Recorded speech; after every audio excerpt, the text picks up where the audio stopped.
Pernahkah kalian berpikir bagaimana barang-barang dari Indonesia bisa sampai ke luar negeri? Atau mengapa kita bisa menikmati produk dari Jepang, Korea, bahkan Amerika? Semua itu terjadi karena adanya kegiatan ekspor dan impor. Sebelum kita mulai, yuk kita lihat dulu apa saja yang akan kita pelajari hari ini.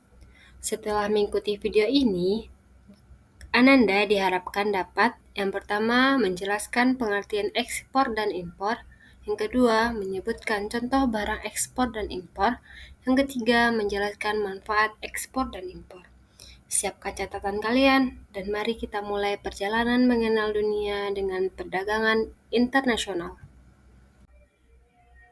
Teman-teman, pernahkah kalian melihat kapal besar yang membawa banyak kontainer di pelabuhan? Nah, itu bisa jadi sedang melakukan kegiatan ekspor. Jadi, apakah Ananda tahu apa itu kegiatan ekspor? Itu kegiatan ekspor adalah proses menjual barang atau jasa dari dalam negeri ke luar negeri. Dalam kegiatan ini, suatu negara mengirimkan produk-produknya ke negara lain untuk dijual dan digunakan di sana. Sekarang, yuk kita bahas kebalikan dari ekspor, yaitu impor. Dan menurut Ananda, apa sih kegiatan impor itu? Jadi, impor adalah kegiatan memasukkan barang atau jasa dari luar negeri ke dalam negeri untuk memenuhi kebutuhan dalam negeri. Jadi, barang dari negara lain masuk ke negara itu sendiri. Contohnya, jika kita mengimpor barang dari Jepang, maka barang itu akan masuk ke dalam Indonesia. Lalu, pernahkah Ananda melihat label dengan bertulisan Made in Indonesia di produk luar negeri atau sebaliknya? Dan menurut Ananda, barang apa saja yang berasal dari Indonesia dan digunakan oleh orang di negara lain? Ayo kita lihat apa saja contoh dari barang ekspor impor yang dari Indonesia. Beberapa contoh barang yang diekspor dari Indonesia seperti kopi geo, batik, minyak kelapa sawit. Barang-barang ini sangat diminati oleh negara seperti Amerika, Jepang, dan Belanda.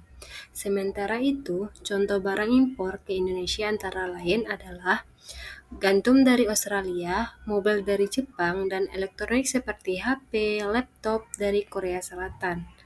Kita mengekspor barang-barang ini karena Indonesia belum bisa memproduksinya secara maksimal. Kegiatan ekspor dan impor membawa banyak manfaat loh. Jadi, menurut Ananda semua, apa saja sih manfaat dari ekspor dan impor? Yang pertama, manfaat dari kegiatan ekspor.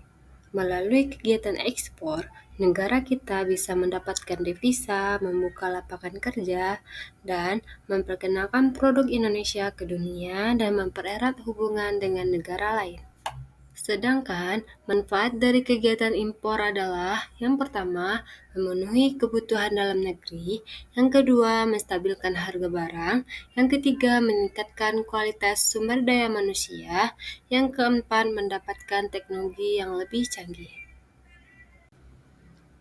Jadi, ekspor berarti menjual barang ke luar negeri, sedangkan impor berarti membeli barang dari luar negeri. Namun, ekspor dan impor tidak hanya soal jual beli, tetapi juga bentuk kerjasama antar negara yang saling menguntungkan. Keduanya saling melengkapi dan memberikan manfaat besar, seperti meningkatkan perekonomian, membuka lapangan kerja, serta memenuhi kebutuhan dalam negeri. Sebagai generasi muda, yuk kita bangga dengan produk lokal dan ikut mendukung kemajuan ekonomi di Indonesia melalui perdagangan yang sehat dan adil. Terima kasih sudah belajar hari ini. Jangan lupa coba cari di rumah atau toko sekitar mana ada produk yang termasuk barang ekspor dan impor, catat dan diskusikan bersama teman-teman di kelasmu.